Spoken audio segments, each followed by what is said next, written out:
If we imagine economy as a big area for exchanges, we can observe that there are only two elements that bring value into the economy.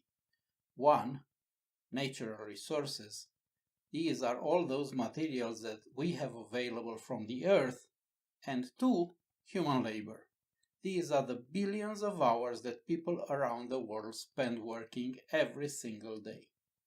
To make this clear, let's look at a couple of examples. Let's imagine a regular evening when on the way home from your job, you stop by the store to get some groceries. You are driving in a car. How did you get the car? It was first designed by a designer who put his idea and labor together with paper and crayons, material resources. The paper was produced in a paper mill, where workers put their labor to transform wood pulp, which is a material resource, into paper. They used machines designed by engineers, that's labor, made of steel, a material resources that in its turn was produced in a steel mill, where other workers put their labor to transform iron ore, a material resource extracted by miners, into steel.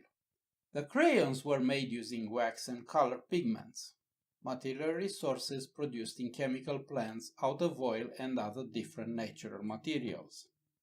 A chemical plant is normally very complex, and in order to build it and operate it, it takes human work hours and materials.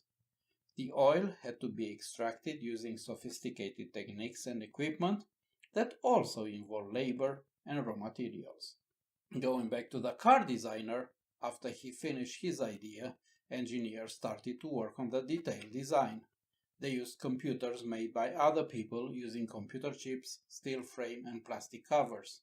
The engine, the frame, the seats, the steering wheel, the electrical wires, pipes, and hoses, all are the result of human labor combined with different materials.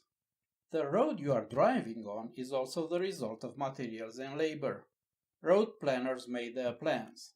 Land surveyors did their measurements, and workers laid out gravel, cement, and asphalt. The grocery store was also built of materials and labor. The groceries you are buying were produced by farmers who spent their time and labor in the field. Some of the goods are packaged in cardboard, made, like paper, out of wood pulp in factories where people labor. Other goods are packaged in plastic, made out of oil, a natural resource using labor in a chemical plant.